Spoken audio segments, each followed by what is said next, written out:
Hi, welcome to Fairmount Charles, another video clip of software I'm going to show. And this one happens to be Supervisor Assist. I'm doing this for our customers or potential customers. They want to see what the software is all about, what it can do for them. We're finding that it's nice to be able to have something for our customers to refer back to when they need to take a look at things. And this is Supervisor Assist. And what Supervisor Assist will do to you will let supervisors talk and chat, closed loop chat with agents. They could see the screen. They could do screen takeovers real time. They could also do spotlight, show things on the screen, and click through, be able to control the screen. But also they get a copy of the stream if this is set up properly. Now in my home lab I don't have that set up yet. I had it, but I have to play around with it again. I broke it when that's what a lab is for, so I have to fix it. But I want to show this during for this clip, so I will just forego that. So I just logged in as a supervisor, and you can see I have two observation sessions going. I have test 1 and test 2. They could be whatever. They could be shift 1, shift 2. It could be geographic. Doesn't make a difference. And you could see here that I have two agents logged in, Agent 1 and Agent 2, and extension 1001 and 1002 respectively. And I have this on the left hand side target. What's the target percentage and what's the percentage?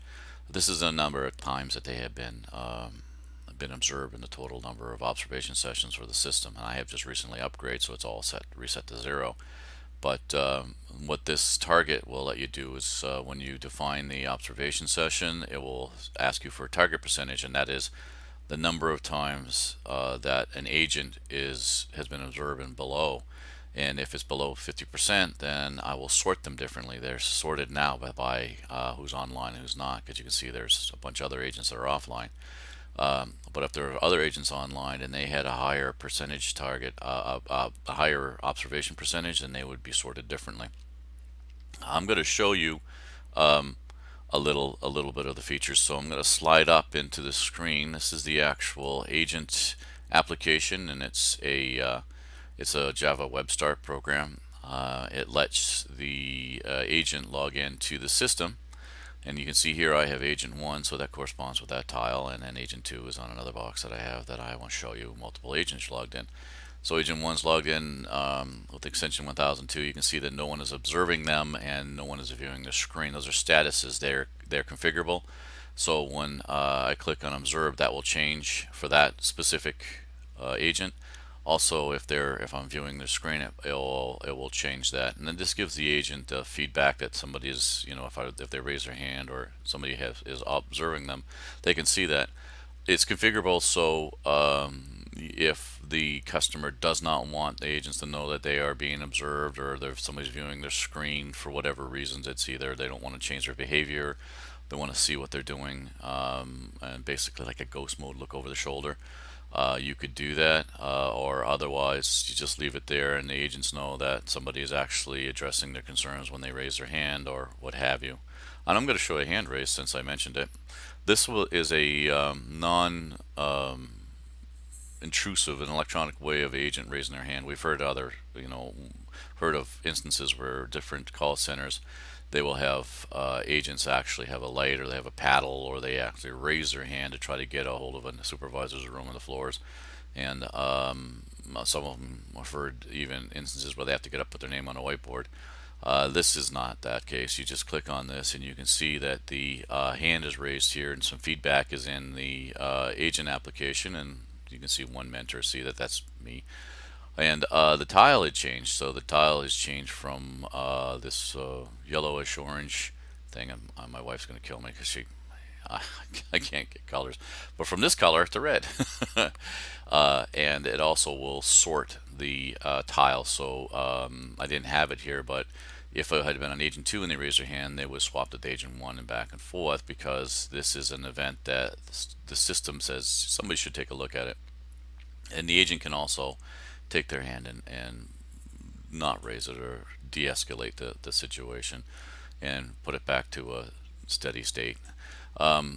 Also, I should mention that this system has other escalations that are triggered by third-party servers, and that is fraud alerts, high, medium, low situations, and that could also push information to the agent through their application. So if you need to have some more information on that, I might do another clip, but right now I'm just going to show the base functionality of Supervisor Assist. So I move the agent application out of the way, and I am going to go through and do an observation in Agent 2. Now Agent 2 is on a Linux box that I have signed in.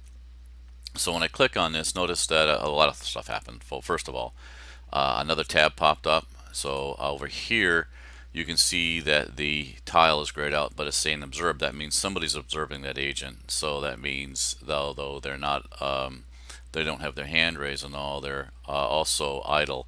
You see this idle thing. This is for the CTI integration. The phone's on hook. If I had the integration properly and they were in a call, that would be off hook and tell them how long they were in a call.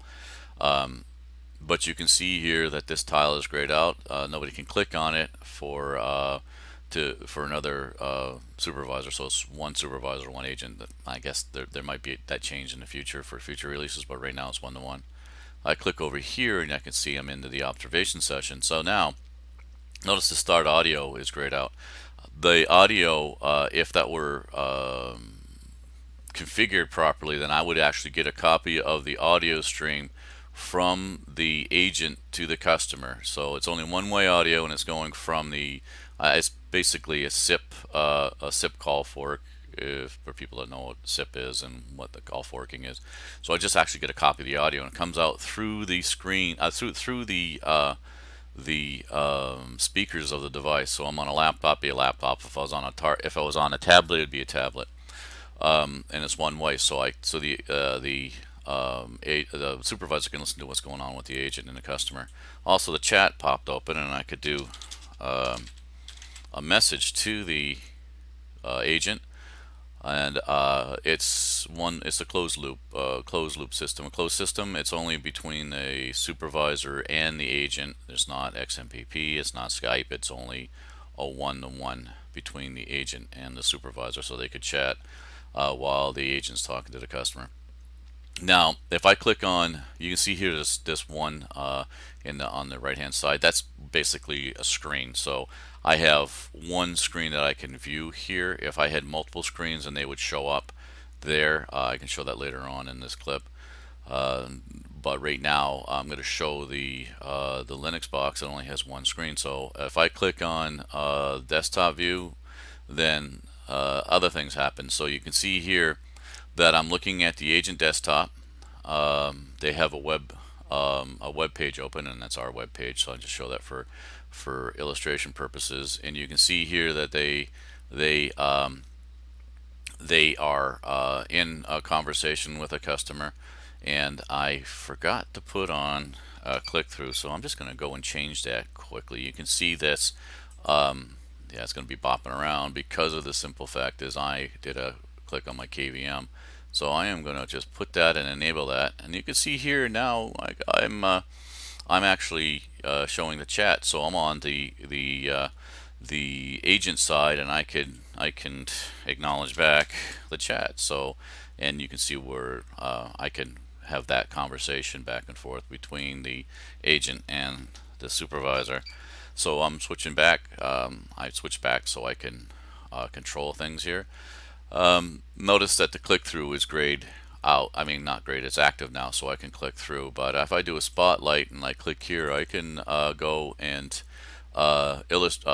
just draw the attention to the screen of the agent. So if they're going through as part of this, and I want, as a supervisor, to say, hey, look at that screen. Now, it's a little bit blocky, and I apologize. That's artifact from going on Linux. It wouldn't show that if it was on a Windows desktop. But I can draw the agent's attention to certain parts of the screen, and as a supervisor, if I really think that I need to control their laptop or their desktop, then I can. So I can move things around here. I can minimize. I can open things up. I can close things down. Right, it's just I have control. So if I need to do things like maybe the agent needs to have the the supervisor put in a special code for granting, returns or what have you, you can do that. They could raise their hand, they could get on, and so on. And the supervisor can do what they need to do, and then go out. So now I relinquish control back to the agent, and the agent can do whatever they want. So basically, that's Supervisor Assist. So I'm going to show the multi-screen side of things too. I mentioned earlier on. So now I have gone on to my desktop here. I have two screens. I have a laptop here, and I have a monitor here, and you can see that these are available for use. If I click on this, then I can select both of them, and I can see them in one screen, or I could select on just one monitor or the other monitor. And the last thing I want to talk about is escalations, and we're going to be doing things at Fairmount Charles here to unlock certain features for escalations, and one of them is to be able to have a tray icon where the agent can go through and say they need, instead of just a hand raise, they can put in a help, and they can go through and put a level of help they need. Like if it's really severe, then they can put in a high priority and say I need to talk to somebody now. And if an agent sees it high priority, it will change this tile to a different color, and you could actually put text in there. We were talking to a utility company, and they said, well, it'd be nice if we could put in for if the power's out or a gas leak or what have you, or something that's really critical, and an agent says I need somebody on this now. They could do that. Or if there's fraud, the potential for fraud alert, and a lot of that is in this day and age. Unfortunately, there's a lot of that going around. Well, it will alert if there's a third-party system that says, "Hey, look, there's a problem here." It will alert that, and that's going to be all for now. I appreciate your time and your patience going through the end of this long-winded clip. And if you have any questions, just feel free to leave them in the comments. And thank you very much.